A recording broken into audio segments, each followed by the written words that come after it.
అన్నదాత అన్నదాత మీ అన్నదాత చెమటోడ్చి ఆహారాన్నందించే రైతన్నా అనునిత్యం నీ కండదండగా నిలిచే నేస్తం ఎవరన్నా అన్నదాత అన్నదాత మీ అన్నదాత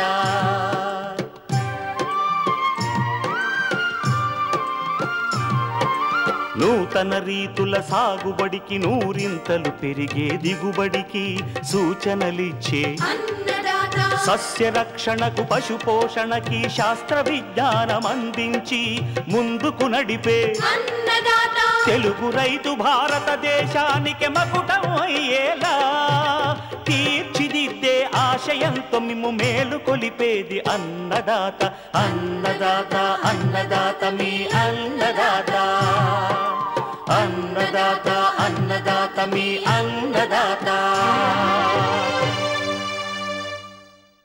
అన్నదాత ప్రేక్షకులకు నమస్కారం.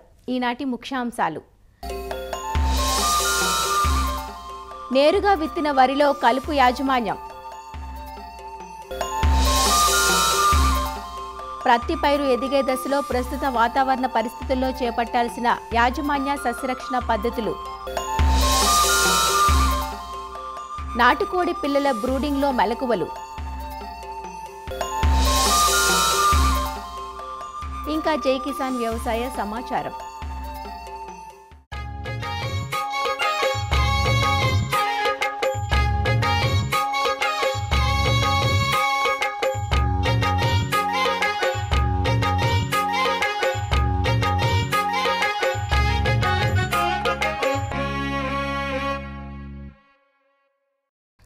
ఇటీవలి కాలంలో మాగాణి వరి సాగు కన్నా పెద్ద పద్ధతిలో సాగు చేసే విధానం రైతులకు లాభసాటిగా ఉంటోంది.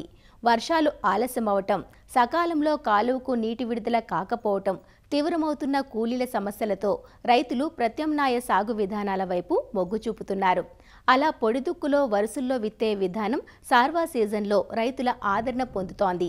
కాలువ చివరి భూముల్లో సాగు ఆలస్యం కాకుండా ఇప్పుడు కురిసిన వర్షాలకు విత్తనం వెదజల్లుకొని ఆనక కాలువలు వచ్చినప్పుడు నీరు పారించుకుని సాగు చేస్తారు.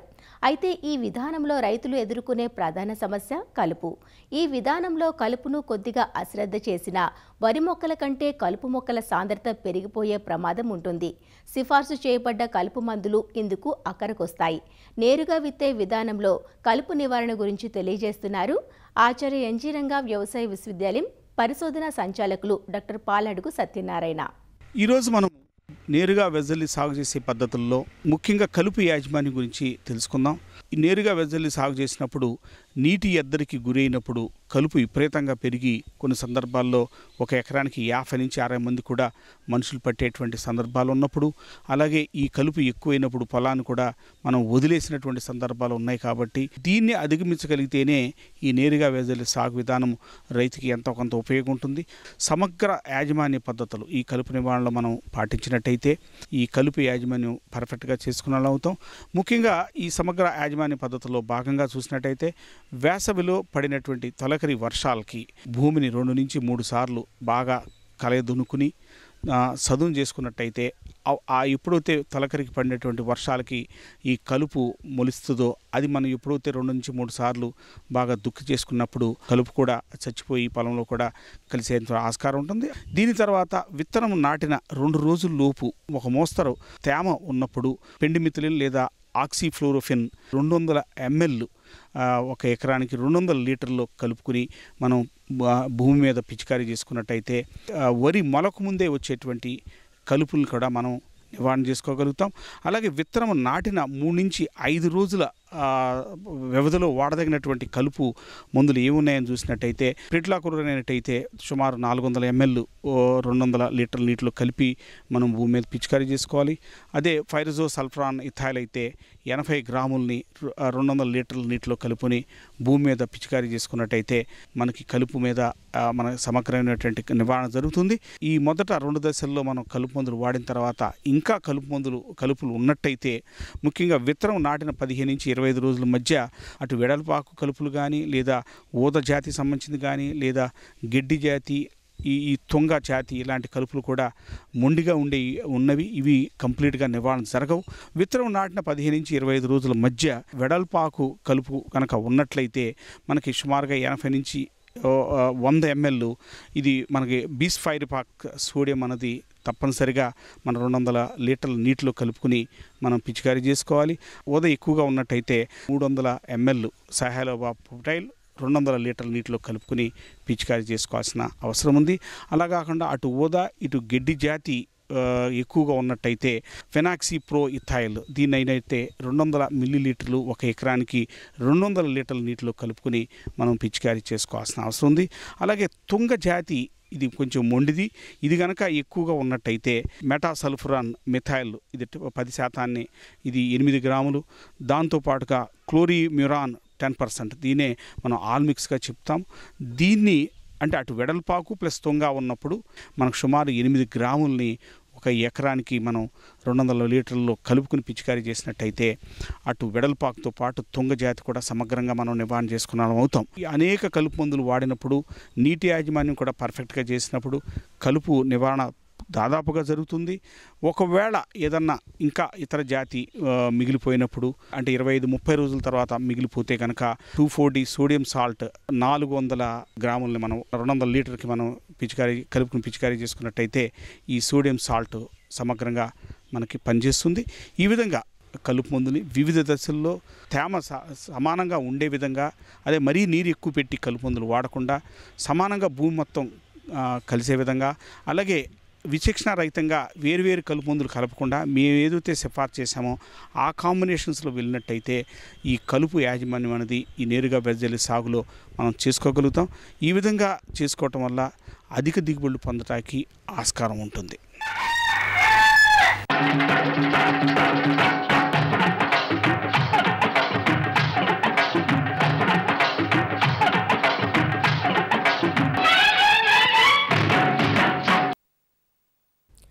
ఇటీవలి కాలంలో ఎక్కువగా ఆదరణలో ఉన్న వ్యవసాయ అనుబంధ రంగాలు పాడి, జీవాలు, కోళ్ల పెంపకం.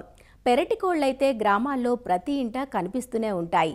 నాటుకోడి మాంసానికి, గ్రుడ్లకి గిరాకీ పెరుగుతుండటంతో రైతులు వాణిజ్య శైలిలో వీటి పెంపకాన్ని చేపడుతున్నారు. సాధారణంగా పెరటి కోళ్లలో గ్రుడ్లు పెట్టే శాతం అలానే పొదిగే శాతం కూడా తక్కువగా ఉంటుంది. పొదిగించేందుకు ఇంక్యుబేటర్లను కూడా వినియోగించాల్సి వస్తుంది. పిల్లలు పుట్టాక మొదటి నెల రోజులు అత్యంత జాగ్రత్తగా పెంచుకోవాలి. వెచ్చగా ఉండే వాతావరణం కల్పించాలి. దీనినే బ్రూడింగ్ అంటారు. నాటుకోడి పిల్లల్లో బ్రతుకుదల శాతం బాగుండాలంటే బ్రూడింగ్ సమయంలో ఎలాంటి మెలకువలు పాటించాలో వివరాలు అందిస్తున్నారు ఆచార్య ఎన్జీ రంగా వ్యవసాయ విశ్వవిద్యాలయం నంద్యాల జిల్లా యాగంటిపల్లి కృషి విజ్ఞాన కేంద్రం శాస్త్రవేత్త డాక్టర్ కృష్ణమూర్తి. ఇంక్యుబేటర్ ఉపయోగించి కృత్రిమంగా పొదిగించినటువంటి పిల్లలు ఏవైతే ఉన్నాయో వాటిని తర్వాత కూడా నెల రోజుల పాటు శాస్త్రీయ పద్ధతిలో కానీ మనం కానీ పెంచుకోగలిగినట్లయితే మరణాల శాతం తక్కువగా ఉండి అవి తొందరగా పెరిగి ఈ యొక్క గుడ్లకు కానీ అలాగే మాంసానికి అమ్ముకోవడానికి కానీ వస్తాయి. కాబట్టి పుట్టినటువంటి పిల్లలు దాన్ని నెల రోజుల వరకు కూడాను శాస్త్రీయ పద్ధతిలోనే పెంచాలి. మామూలుగా బయట ఏదైతే పెరట్లో పెంచుతున్నటువంటి కోళ్ళు ఈ విధంగా గుడ్లు పొదిగించిన తర్వాత కూడా వాటిని మామూలుగా బయట వదిలేసినట్లయితే వాటిల్లో మరణాల శాతం అనేటువంటి చాలా ఎక్కువగా ఉంటుంది. కాబట్టి ఈ ఏదైతే ఇంక్యుబేటర్ ద్వారా పొదిగించినటువంటి ఏదైతే పిల్లలు ఉన్నాయో వాటిని శాస్త్రీయ పద్ధతిలో మనం పెంచుకోవాలి. 1 నెల రోజుల వరకు వాటికి మనం బ్రూడింగ్ అనేసి అంటాం. అంటే పుట్టినటువంటి పిల్లలకు దానికి కనీసం ఉష్ణోగ్రత అనేటువంటిది చాలా అవసరం అవుతుంది. ఎందుకంటే వాటి యొక్క శరీర ఉష్ణోగ్రత అనేటువంటిది దాదాపు 34 డిగ్రీలు ఉంటుంది. కాబట్టి బయట వాతావరణం అనేటువంటి చాలా చల్లగా ఉండడం తద్వారా ఇవి ఆ వాతావరణానికి తట్టుకోలేవు. కాబట్టి మనం వీటిని ఒక బ్రూడర్ కింద మనం అరేంజ్ చేయాల్సి ఉంటుంది. సో ఈ బ్రూడర్ కింద మనం పెంచాల్సి వచ్చినప్పుడు దానికోసమని మనము ఈ యొక్క విద్యుత్ బల్బుల ద్వారా కానీ ఒక 100 వాట్ల బల్బు అనేది 50 పిల్లల వరకు మనకు బ్రూడింగ్ కావాల్సినటువంటి ఉష్ణోగ్రత అనేటువంటిది అందజేస్తుంది. దానికోసం అని చెప్పేసి మనము ఈ యొక్క ఒక బ్రూడర్ని అనేటువంటిది అరేంజ్ చేసుకోవాలి. ఈ బ్రూడర్ మేనేజ్మెంట్ అనేటువంటిది ఆ యొక్క కోడి యొక్క జీవితంలో చాలా ముఖ్యమైనటువంటి అంశం. ఈ బ్రూడింగ్ అనేటువంటిది చేసేటప్పుడు ఏ రకమైనటువంటి జాగ్రత్తలు తీసుకోవాలంటే ఒకటి దానికి కావాల్సినటువంటి ఉష్ణోగ్రత, ముఖ్యంగా 37 డిగ్రీల ఉష్ణోగ్రత అనేటువంటిది ఆ బ్రూడర్ కింద మనం మెయింటైన్ చేయాల్సి ఉంటుంది. దానికి అడుగు భాగంలో మనం వరి పొట్టు కానీ లేకపోతే రంప పొట్టు కానీ ఇటువంటిది పొట్టు వేసి ఆ పొట్టు మీద మనం ఈ పిల్లల్ని వదలాల్సి ఉంటుంది. బ్రూడర్ కింద దాదాపు నెల రోజుల పాటు పిల్లలు అనేటువంటివి ఉంటాయి. ఈ నెల రోజుల్లో మనం ఈ యొక్క దానికి కావాల్సినటువంటి ఈ యొక్క ఆహారం అయితేనేమి, తర్వాత నీరు అయితేనేమి, అలాగే ఈ యొక్క వ్యాధి నిరోధక చర్యలు అనేటువంటివి చేపట్టడం అనేటువంటిది జరుగుతుంది. అంటే వ్యాపార రీత్యా కొంచెం పెంచుతున్నటువంటి ఈ కోడి పిల్లలు పెంచేటువంటి వారు ఈ బ్రూడింగ్ కోసం అని చెప్పి ప్రత్యేకంగా చిన్నపాటి గృహాన్ని నిర్మించుకున్నట్లయితే బాగుంటుంది. ఈ షెడ్ అనేటువంటిది చల్లగాలి నుండి అలాగే మనకు ఈ యొక్క వాన నుండి సంరక్షించే విధంగా ఉండాలి. తర్వాత నేల అనేటువంటిది ఖచ్చితంగా ఈ యొక్క బండలు కానీ లేకపోతే కాంక్రీట్ ఫ్లోరింగ్ కానీ ఉండాల్సి ఉంటుంది. ఈ షెడ్ అనేటువంటిది తూర్పు పడమర దిశలో నిర్మించుకుంటే చాలా మంచిది. ఇందులో బ్రూడర్ అనేటువంటిది ఏర్పాటు చేసుకొని ఈ బ్రూడర్కి మనము ఒక దరిలాగా అనమాట, అంటే కోడి పిల్లలు ఎలా అంటే అలా వెళ్ళిపోకుండా ఒక దరిని ఏర్పాటు చేసుకొని అందులోపల మనం విద్యుత్ బల్బులు పెట్టి దాని కిందే కోళ్ళు ఉండేటట్టుగా చేసుకోవాల్సి ఉంటుంది. ఇందులో ముఖ్యంగా కోడి పిల్లలు అనేటువంటిది ఉష్ణోగ్రత ఇస్తూ అవి బాగా పెరగాలి అని అనుకున్నప్పుడు వాటికి మొదటి 2 వారాలు కూడాను ఈ యొక్క ప్రీ స్టార్టర్ అంటాం, అంటే కనీసం 22% మాంసకృతులు ఉన్నటువంటి దానాన్ని ఇవ్వాల్సి ఉంటుంది. తర్వాత 2 వారాలు అంటే 3వ వారం నుండి 4వ వారం వరకు స్టార్టర్ దానాన్ని ఇవ్వాల్సి ఉంటుంది. తర్వాత 4వ వారంకి అవి బాగా పెరిగిపోయేసి దాదాపు 200 నుండి 250 గ్రాములు బరువు వచ్చేటువంటి అవకాశం ఉంది. కాబట్టి తర్వాత దశలో మనము ఫినిషర్ కానీ లేకపోతే లేయర్ దానా కానీ మనము ఇచ్చుకోవచ్చు. ఈ విధంగా మనం 4 వారాల పాటు ఖచ్చితంగా ఏదైతే మాంసకృతులు అనేటువంటివి అధికంగా ఉన్నటువంటి దానాన్ని ఇచ్చినట్లయితే అవి మొదటి దశలో ఈ స్టంట్ గ్రోత్ అంటాం, అంటే అలా మరుగుజ్జులాగా అయిపోకుండా ఎక్కువ పెరగడానికి, తొందరగా బరువు రావడానికి అవకాశం ఉంటుంది. కాబట్టి ఈ మొదటి నెల మాత్రం కమర్షియల్గా బయట దొరికేటువంటి దానాలని వాడుకోవాలి. అలాగే ఈ యొక్క వ్యాధి నిరోధక చర్యలు అనేటువంటివి కూడా ఈ దశలో మనం చేసుకోవాలి. అందుకోసం అని చెప్పి మనం మొదటి రోజు నుండి 3 రోజుల పాటు ఏదైనా ఒక యాంటీబయాటిక్ అనేటువంటిది మందు అనేటువంటిది నీళ్ళల్లో కలిపి ఇవ్వాలి. దాంతోపాటుగా మనం విటమిన్ ఏ ఉండేటువంటి ఏదైతే మందులు ఉన్నాయో విటమిన్ సప్లిమెంట్స్ అవి కూడా కలిపి ఇవ్వాల్సి ఉంటుంది. తర్వాత 5వ రోజున ఈ కొక్కెర తెగులు అనేటువంటిది రాకుండా మనం కంట్లో ఒక చుక్క అనేటువంటిది వ్యాక్సిన్ వేసుకోవాలి. అలాగే 14వ రోజున ఈ గంబోరో రోగానికి, అంటే మనము ఐబీడీ అంటాం, గంబోరో రోగం రాకుండా వ్యాక్సిన్ వేసుకోవాలి. అలాగే 21వ రోజు కూడా గంబోరో రోగానికి బూస్టర్ డోస్ అనేటువంటిది వేసుకుంటూ చివరిగా 28వ రోజున ఈ యొక్క ఆర్డీ అంటే కొక్కెర తెగులు రాకుండా బూస్టర్ డోస్ అనేటువంటిది వ్యాక్సిన్ వేసినట్లయితే ఆ పిల్లలు దాదాపు 6 నెలల వరకు మనకు వ్యాధి అనేటువంటిది రాకుండా మనం చాలా ఆరోగ్యంగా పెరగడానికి అవకాశం ఉంటుంది.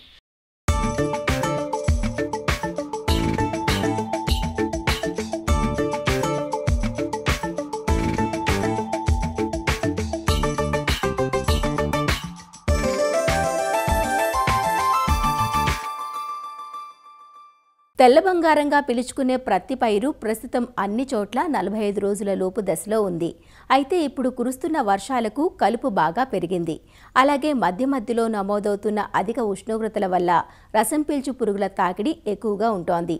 దీనికి తోడు పోషక లోపాలు, వడలు తెగులు మొక్కల పెరుగుదలను దెబ్బతీస్తున్నాయి.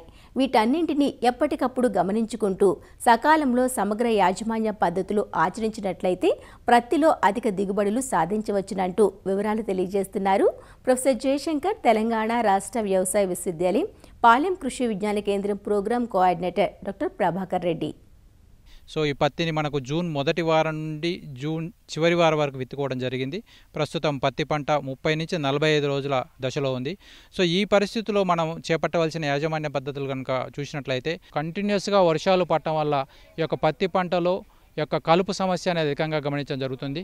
సో మనం ప్రస్తుత పరిస్థితుల్లో అంతర్కృషి చేసుకునే పరిస్థితి కూడా లేదు. కాబట్టి మనము ఈ యొక్క కలుపు మందులు పిచికారీ చేసుకోవడానికి ముఖ్యంగా పైరిథోబ్యాక్ సోడియం ప్లస్ కెజిలోపాప్ ఈథైల్ ఒక ఎకరాకి 400 mlని ఒక 200 లీటర్ల నీటిలో కలిపి పిచికారీ చేసుకున్నట్లయితే మనకు గడ్డి జాతి కలుపు మందులు మరియు వెడల్పాకు కలుపు మందులు కూడా మనం నివారించుకునే అవకాశం ఉంటుంది. ఎరువుల యాజమాన్యం కనుక చూసినట్లయితే ప్రతి పంటకు ఒక ఎకరాకి 48 కిలోల నత్రజని, 24 కిలోల భాస్వరం, 24 కిలోల పొటాషియం అవసరం అవుతుంది.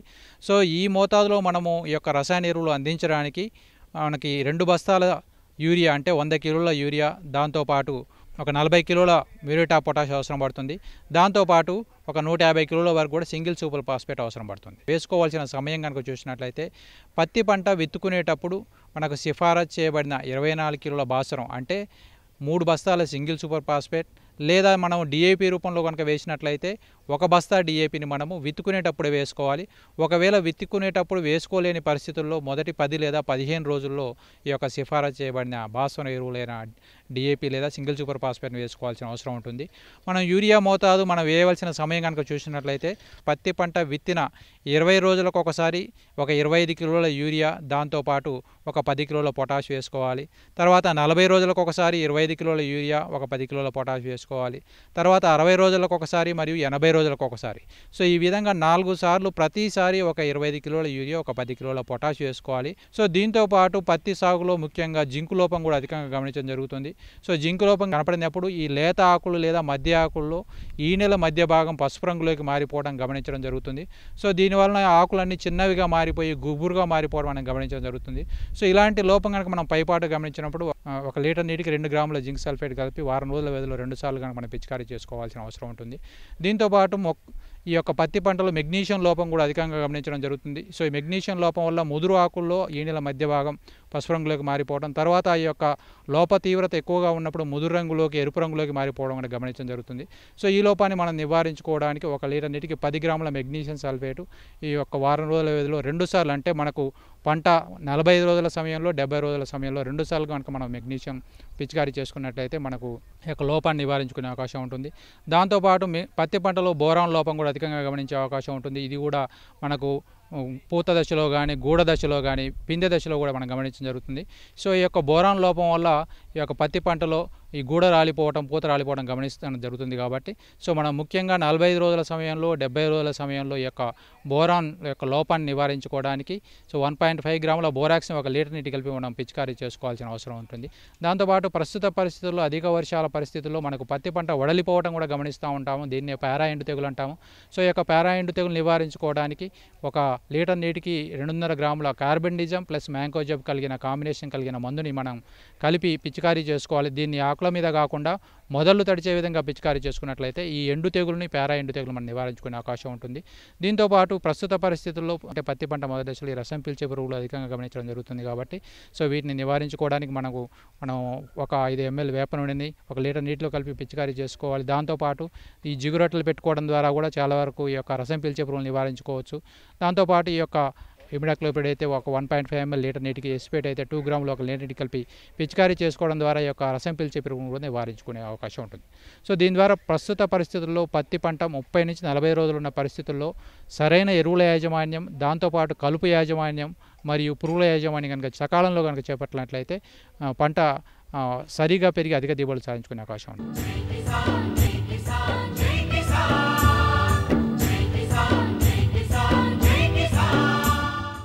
వ్యవసాయ సమాచారం ఇప్పుడు జై కిసాన్లో చూద్దాం. పాకాల సరస్సు జలకళ సంతరించుకోవడంతో ఆయకట్టు రైతులు సంతోషం వ్యక్తం చేస్తున్నారు. వరంగల్ జిల్లా ఖానాపురం మండలం అశోక్ నగర్ గ్రామ శివారులో కాకతీయుల కాలంలో నిర్మించిన పాకాల సరస్సు సుమారు 30,000 ఎకరాల ఆయకట్టు కలిగి ఉంది. నరసంపేట నియోజకవర్గంలో 50% వరి సాగు ఈ ఆయకట్టు కిందనే సాగవుతోంది.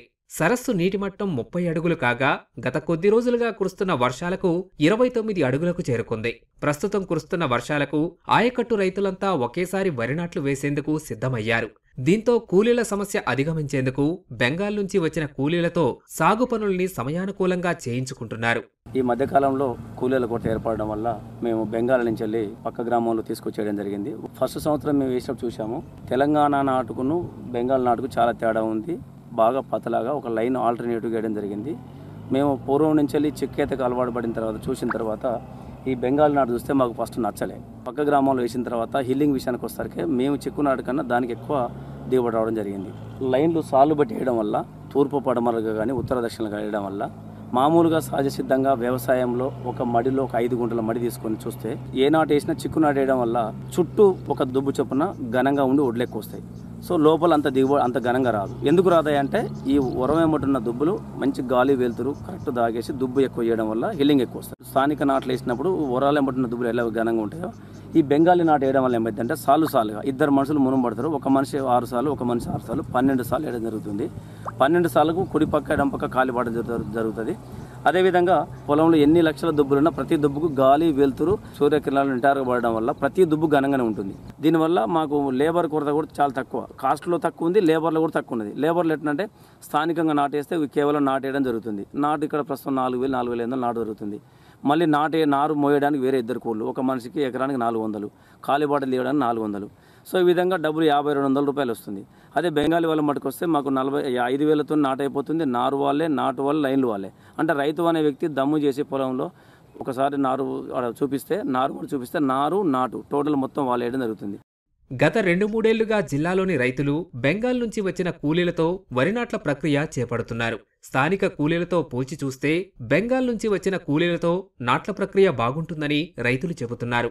నారు తీసే విధానం, నాటే ప్రక్రియ అంతా ఖచ్చితంగా ఉంటుందని, బెంగాల్ విధానంతో పైరుకు గాలి, వెలుతురు ధారాళంగా అంది పంట దిగుబడులు సైతం పెరుగుతున్నాయని చెబుతున్నారు. ఈ మధ్యకాలంలో ఇక్కడ లేబర్ దొరక్క ఒక 3 సంవత్సరాల నుంచి పశ్చిమ బెంగాల్ నుంచి కూలీలను తీసుకొచ్చి నాటేయించుకుంటున్నాము. వాళ్ళు వచ్చి కూడా మంచిగానే వేస్తారు. వాళ్ళకి ఉండటానికి నివాసం, ఆహారం, భోజనం, కూరగాయలు అన్నీ ఏర్పాటు చేసి వాళ్ళతోటి వ్యవసాయం చేయించుకుంటున్నాం. వాళ్ళకి 4,500 రూపాయలు ఎకరానికి నారు వాళ్ళే పీకి వాళ్ళే వేసుకుంటారు. మంచిగా నాటేస్తారు. 10 ఫీట్లకి 12 పాదులు వేస్తారు పొడుగు. 10 ఫీట్ల పొడుగులో 12 పాదులు వస్తాయి వాళ్ళు చేసే వ్యవసాయం. మన తెలంగాణ వాళ్ళు అయితే కొంచెం ఇంకా 14 కర్రలు వస్తాయి. మన వాళ్ళు అయితే 12 కర్రలు వేస్తారు. పాదులో కర్రలు 6-7 అట్లా పాదులో పెడతారు. కాబట్టి సరిపోతుంది. పంట గతంలో కూడా నేను వేయించుకున్నా, పంట దిగుబడి మంచిగానే వచ్చింది. అందుకనే ఇప్పుడు కూడా పూర్తిగా నాకున్న వ్యవసాయం మొత్తం కూడా వాళ్ళతోనే, పశ్చిమ బెంగాల్ వాళ్ళతోనే వేయించుకుంటాను. పాకాల సరస్సు దాదాపు పూర్తిస్థాయిలో నిండటంతో ఖరీఫ్ సాగుతో పాటు రబీకి సైతం నీరు సమృద్ధిగా వస్తుందనే సంతోషంతో రైతులు ముందుకు సాగుతున్నారు. రైతులకు నాణ్యమైన కొబ్బరి, నిమ్మ మొక్కలు అందించేందుకు నెల్లూరు జిల్లా ఉద్యాన శాఖ చర్యలు తీసుకుంటోంది. ఇందులో భాగంగా నెల్లూరు రూరల్ మండలం గుడిపల్లిపాడు ఉద్యాన క్షేత్రంలో అంటు మొక్కలను అందుబాటులో ఉంచినట్లు ఉద్యాన శాఖ అధికారులు చెబుతున్నారు. కొబ్బరిలో 10 నెలల వయసు గల ఈస్ట్ కోస్ట్ రకం మొక్కలు దాదాపు 6,500 వరకు రైతులకు అందుబాటులో ఉన్నాయని, నిమ్మలో పెట్లూరు సెలక్షన్ 1వ రకం మొక్కలు దాదాపు 6,000 వరకు రైతులకు అందుబాటులో ఉన్నాయని వివరించారు. బహిరంగ మార్కెట్లో కంటే ఉద్యాన క్షేత్రంలో మొక్కల ధరలు రైతులకు అందుబాటులో ఉన్నాయని, కొత్తగా పండ్ల తోటలు నాటాలనుకునే రైతులు ఈ అవకాశాన్ని సద్వినియోగపరుచుకోవాలని అధికారులు సూచిస్తున్నారు. నెల్లూరు రూరల్ మండలంలోని గుడిపల్లిపాడు గ్రామం నందు ఉన్న ఉద్యాన క్షేత్రంలో నిమ్మ మరియు కొబ్బరి ప్లాంట్ మెటీరియల్ ప్రొడక్షన్ చేయడం జరుగుతున్నది. అందులో కొబ్బరిలో ఈస్ట్ కోస్ట్ టాల్ అనే వెరైటీని ఉత్పత్తి చేయడం జరుగుతున్నది. ప్రస్తుతం 10 నెలల వయసున్న 6,500 కొబ్బరి మొక్కలు అందుబాటులో ఉన్నాయి. నిమ్మలో పెట్లూరు సెలక్షన్ 1 అనే రకాన్ని ఉత్పత్తి చేయడం జరుగుతున్నది. ప్రస్తుతం ఉద్యాన క్షేత్రంలో 7 నెలల వయసున్న 6,000 నిమ్మ మొక్కలు అందుబాటులో ఉన్నాయి. బహిరంగ మార్కెట్లో నిమ్మ మొక్క 60 నుండి 70 రూపాయలు ఉన్న మన ఉద్యాన క్షేత్రంలో 25 రూపాయలకు మాత్రమే రైతులకు ఇవ్వడం జరుగుతున్నది. అలానే కొబ్బరి మొక్కలు బహిరంగ మార్కెట్లో 120 నుండి 200 రూపాయల చొప్పున అమ్ముతున్న మన ఉద్యాన క్షేత్రంలో 60 రూపాయలకు మాత్రమే ఇవ్వడం జరుగుతున్నది. మొక్కలు కావాల్సిన రైతులు నెల్లూరు రూరల్ హార్టికల్చర్ ఆఫీసర్కి సంప్రదించవలసిందిగా కోరుతున్నాము. Nellore rural horticulture officer number 7995086942. నాణ్యమైన మొక్కలు తక్కువ ధరకే రైతులకి అందించాలనే ఉద్దేశంతో ఈ ప్రొడక్షన్ అనేది ఉద్యాన క్షేత్రంలో చేయడం జరుగుతున్నది. మరిన్ని విభిన్న అంశాలతో రేపటి అన్నదాతలో మళ్ళీ కలుసుకుందాం. అంతవరకు సెలవు, నమస్కారం. అన్నదాతలు తమ సందేహాలు, సమస్యలను 1800-425-4085 టోల్ ఫ్రీ నంబర్లో ఉదయం 10 నుంచి 11 గంటల మధ్య పని దినాలలో సంప్రదించగలరు.